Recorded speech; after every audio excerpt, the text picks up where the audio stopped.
Welcome to Living a Full Life podcast. Join us as we explore health topics that encourage raising healthy children, living a healthy life, and living the best life possible. Now, here's your host.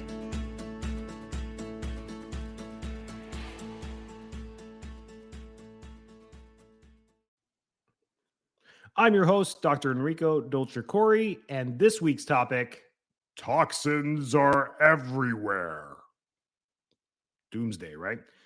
They are toxins. We need to talk about toxic environment, and it comes from three stems. We could be toxic chemically, we could be toxic emotionally as well. There's toxic environment emotionally, and there's just straight up toxins. There's just pollution everywhere as well. Now, I'm going to start this off with a story. When I go through TSA check, the screening, the security checks that you go through at the airports. When I'm at a seminar, and it's always hilarious, you can tell when the chiropractors are done with a seminar and they're kind of all heading to the airport at the same time because they'll be through TSA. And then all of a sudden, there's a group of people that keep opting out of the scanning machine. They all want to get pat downs. And you're like, what's going on? Why is everyone getting pat down? And so if you weren't a chiropractor, you're looking at us, and we all, not all of us, but many of us are like, I'm going to take a pat down. I do it all the time. And the reasoning is because there's so many toxins in the environment every single day, from EMF radiation from our phones and Wi-Fi devices to these machines that scan us, to I take x-rays in my office all the time. So when I have an option to not be interfered with EMF and radiation, I choose not to. When my cell phone is near me, well, I'm choosing to keep that cell phone near me, and that's a choice that I make and use it. Or if I decide to pick up a call and put that phone up to my face, I don't know about you guys, my face within 15 seconds is hot. Like I can feel the heat, and when I'm done with the call for about an hour, I'm touching the side of my head because I can feel something there. It's like this, almost like a heat. I keep feeling like it's going to be warm, and it's not. That's that EMF. Not everyone feels this, though. That's another thing. When I get a new laptop or a new tablet, and I open it and I put my hands on the laptop and I turn it on, I screw up the machine every single time. And I didn't believe this until some IT people told me, like, hey man, does this happen a lot? I'm like, yes. They're like, you have that heat, that energy in your hands that does that. I'm like, what are you talking about? And it's actually a thing. And then I'm like, oh man, maybe that's why I'm a chiropractor. Maybe that's why I became a healer. Maybe that's why God made me to do this. And then, well, your whole life. But let's go back to toxins. I start off with that story because if I can make a choice on what I put in my body at a time, I'm going to make that choice to not do it, because I know the environment is always exposing us to pollutions and toxins. And these things do add up. What do they add up to?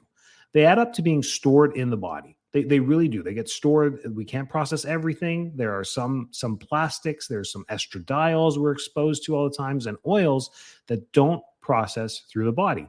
Teflon is probably one of the most toxic coatings, toxic chemicals ever created. Not in the grand scheme of things, but because we coated all of our cookware in Teflon over the last 50 years.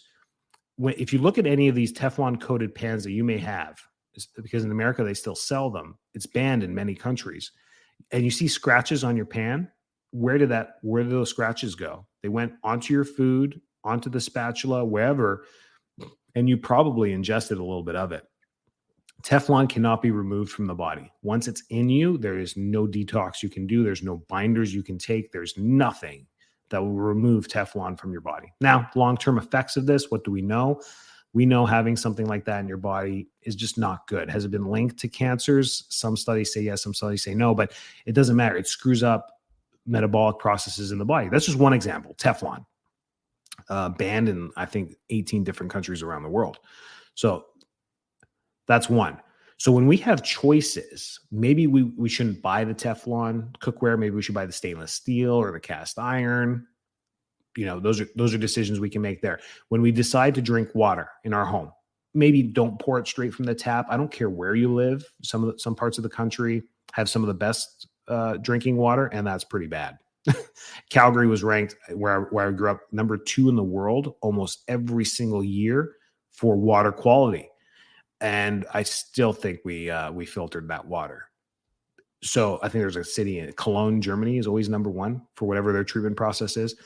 But whatever that is, especially here in Florida, do not drink the water because you have a choice. You have a choice to drink filtered water or not. So when you have the choice, you got to do it. When you're parched and you forgot your water. Do I do it at the gym sometimes? I use the water fountain. Sometimes I just need to get some water in my mouth because it's dry. I've been working out and I forgot my water bottle. Okay, I'll take a sip of it. I'm not going to go drink a gallon of county tap water. Just examples of toxins that we have choices for. Then there's things we don't have, like EMF, like radiation. Sometimes you work in an office or you work at home and you have Wi-Fi connection and you're there all the time. You're going to be exposed to that. We all are, the 5G networks, all that stuff. It's all there. Can you get away from it? I don't know. You could lead line your home, I guess, and wear a tinfoil hat and do the things to try and mitigate that as well. You could, or you can just, choose other things in your life to do that. So that's why I started this episode with the TSA example of I get the pat down because I don't want to be exposed to that, whatever that magnetic resonating imaging is. It gives off a wave to see underneath the clothes. It just does. And when they say it's safe, it's actually not. I've actually been in an argument with a couple TSA agents. You got to be careful and just drop it quick if you want to get to your destination. But I've gotten arguments. I'm like, do you know the research behind it? They're like, it's perfectly safe. I'm like, it's not. First off, it's not perfect. And number 2, it's not safe. You can't be doing this all the time. If you travel once a year and you go through that thing just to get through the line, fine. If you're a business, traveler that travels every week, get the pat downs. You're like, oh my gosh, this is going to suck. It's going to add, more time to the security line. Who cares? I mean, if you're going through this thing all the time, this is not a PSA of those machines. This is toxins in general. Our water is contaminated. Our air. Here we go. What are you going to do outside? You're going to wear a gas mask everywhere you go. I mean, you pretty much have to if you want to eliminate toxins from the air, from just the exhaust pollution, oil pollution, the motors that we use everywhere that burn off. Our air is polluted. The earth is polluted. It's kind of sad. This is going to be a depressing podcast if we go down the road of what we've done to the earth, but it's not the same as it used to be 100 years ago, 1,000 years ago, where it was 1,000 years ago, this earth was clean. It's not the same. It's really not the same. So we have to pick and choose our battles when it comes to toxicity.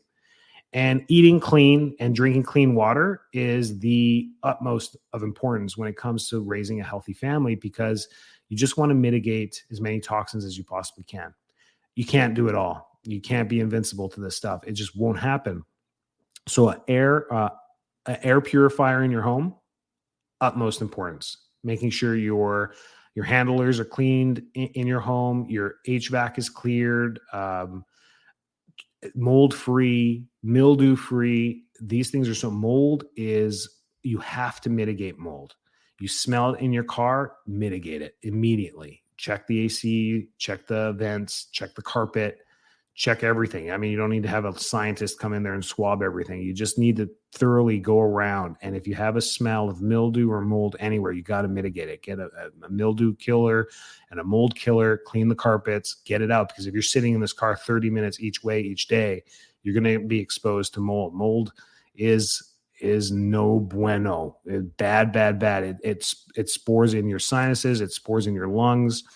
It causes so many conditions. We've seen from autoimmune all the way down to like muscle pain, frozen shoulder. People freeze up, their joints freeze up. We think that could be related to mold. So mold, number 1, EMF, keep devices away from you when you're charging them at night, maybe not in the bedroom or on the other side of the bedroom. Keep them away from you, not directly next to you at the nightstand, like, 14 inches from your face and your brain. Keep that stuff away. Women, don't keep your cell phones in close to your breasts. Some of you put them in the pocket. I don't know where you put them, but you put them in pockets and cleavage, wherever it may be. Don't do that. That soft tissue is highly vascular there. Guys, same thing, your pockets. Be careful near the reproductive area and even those hips. Soft tissue, your muscles, anywhere directly on you. When you get to work, put it on the desk and make sure it's not sitting in your pocket all day, every day. those little things. These phones are literally computers now, and they're connected to the internet all the time. Signals are going back and forth all the time. So this EMF is there. An air purifier in the home, we talked about that, and then a water filtration system. A lot of people get it for the water softening. They're more concerned about the pipes in their home than they are about their body. So they got the water softeners. And I'm like, do you have the water filter too? They're like, no, we just soften the water. I'm like, well, you got to put the water filter system on there too. Many great companies out there. I love Aquasana. They're national and they're affordable and they have really good filters. Like they're just really, really good filtration system for under $1,000. Like you can have a whole house 5-year system set up for, I think, $800. I mean, it's totally Aquasana. I have no affiliation with them. So check them out. So those are the immediate things around your household that you can protect for limiting toxins. And then we got to go through food. And this is where organic food comes into play, is the toxins. Why do we buy organic food versus non-organic food? Is the toxins. That's why they get sprayed, herbicide, pesticide. And you even have to check some of these organic foods if they get sprayed as well for pest control. So sometimes even some of these farms, they'll do such a good job with organic farming, and then there's a spray contaminant that's put on them when they put them in the trucks. So they box them, they crate them, they box them, and then the truck company, once it's being loaded onto the truck, has a spray for pest control so that when they transport it from the farm to wherever they're going, the next town or the distribution center, they don't transfer pests. Ticks, beetles, all those things that can, if they bring them cross country, can cause other issues. Is that organic anymore if you do that, right? These are little things so you have to find USDA certified organic food. They have an entire process that keeps it organic right to the market. Little things that it's been cleaned up. 15 years ago, I used to talk about this verbatim. It is cleaning up, but you have to be an aware consumer. Otherwise, you're going to consume unawareness. Makes sense? Ignorance. You're going to consume ignorance. So that's why we do this public information. So food, that's where you have to buy everything. My general rule in my house, guys, I'm not perfect. If it's an orange or a banana, or if it's something I can peel and I can take the peel off and throw it out and then eat what's in the middle, it doesn't have to be organic. You don't have to buy organic bananas. You don't have to buy organic oranges. You don't have to buy, because you're going to rip the peel off. But anything that you just kind of rinse and put in your mouth, like grapes, strawberries, blueberries, absolutely have to be organic. Organic. GMOs, that's another huge topic. Always has been. GMOs, we're messing with everything right now. We're going to have GMO humans, right? Genetically modified humans pretty soon. What's that going to look like? Seedless, I guess, right? Seedless humans. That's going to be great. I know seedless watermelon sounds awesome to not spit out, then your kids eat it. And if there is seeds in it, they're like, no, I don't want to eat it. It's the same watermelon. How do they become seedless? Would you marry a seedless man? Women out there, would you marry a seedless man? Think about that for a second. I mean, is that really functional for the survival of the watermelon species? Like, it just doesn't make sense. So we mess with our food so much. And when it comes to GMO, it's really just our plant-based foods we should watch out for, because that services everything. If we're feeding our cattle GMO food, then they're getting GMO. And if you feed yourself GMO food, then you're getting the DNA and the changes that happen through that as well. We genetically modified seeds and plants so that they are encapsulated with pesticide. Literally, that's the genetic modification of this. These seeds are coated with a pesticide so the birds and stuff don't eat them, so that we can grow crops. And these crops are coated with the same modification to the genetic genome. And then we consume that. Sounds like a sci-fi movie, doesn't it? But again, it's not all doom and gloom. You just got to choose your battles. Can you eat everything GMO and organic? I don't know. If you make a few $1 million a year, sure, go to Whole Foods and shop there all the time. But it does get expensive, and it does play a role. I hear you. I take care of families every single day. I hear it, and we're all in the same boat. Well, we're all in the same ocean. We're all in our own boats. Some of us live on yachts, and some of us have little canoes like me. And I get it. I understand. So that's the way it has to go. We have to pick our battles. Now, emotional stress. That's a tough one, but it leads to disease so quickly. You could probably smoke cigarettes for longer, like let's say 3 decades before you're diagnosed with anything, rather than being in toxicity when it comes to emotional stress, a toxic job, a toxic relationship, a toxic environment, when it comes to you being beat down mentally all the time, is you're not going to make it 30 years. You're just not, without a disease.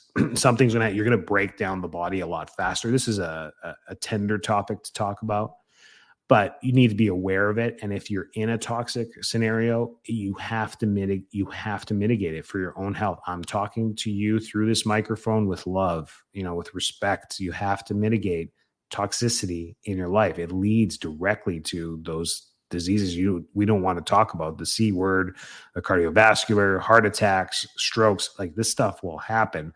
Liver disease, these things, you're going to break down tissue very fast with emotional stress. And you see it. You see some people, 250-year-olds walk into the office, and one, you're like, what has happened to you in your life? You look at them and you're like, you look like you're 88. And then another 50-year-old walks in, you're like, how old are you? 40? 30? And they're like, oh yeah, come on, I'm 50. Wow, great. Like my mom, she's 70 something now. And I don't know how she kind of froze at 50, like right around there, 49. She just kind of froze, and she looks the exact same. Like, Mom, why do you do this? How do you maintain that? She has a regimen, eats clean, skincare, a lot of cool stuff. Always does her hair. She's proud about how she looks and feels. That's one example. But a toxic environment, it can be mental, can be emotional, can be physical, can be chemical, and then it all relates to toxins in the body. Toxins end up being stored in our fat cells mostly.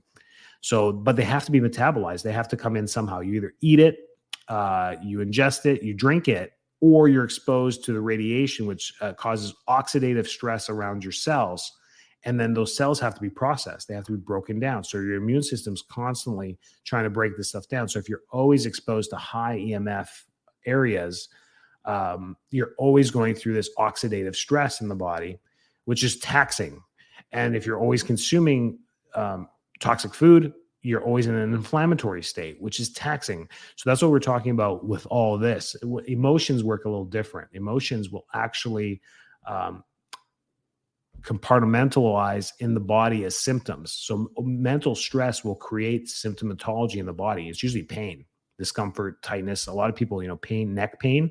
It's different. When they hold their neck, the side of their neck, it's usually tension. When they're pointing to the lower part of their neck, like that, where that hump usually comes for some people, that upper back where your shirt meet, that crescent to your shirt, the lower neck, that's emotional. When I see that all the time, I ask them, how are you doing? And typically they'll go off telling me a story. It has been crazy for the last 3 months. We're renovating, or we're going through a transition at work, or I'm going through relationship issues. And it's like, got it. Helping them will help them in the moment. They'll feel released. It will release the tension. But if they go back to the toxic environment, they'll go right back into that loop. So that's that. So that's toxins, folks. Good luck out there. It's like the wild, wild west when we hit out there with our toxins. But we have to be so aware of what we're doing, not only for us, but for our kids, keeping things as clean as possible. The simple things that we can do, washing and rinsing our foods. The best way to do fruits and vegetables is in a sink. No soap. You just keep them in warm water or lukewarm water.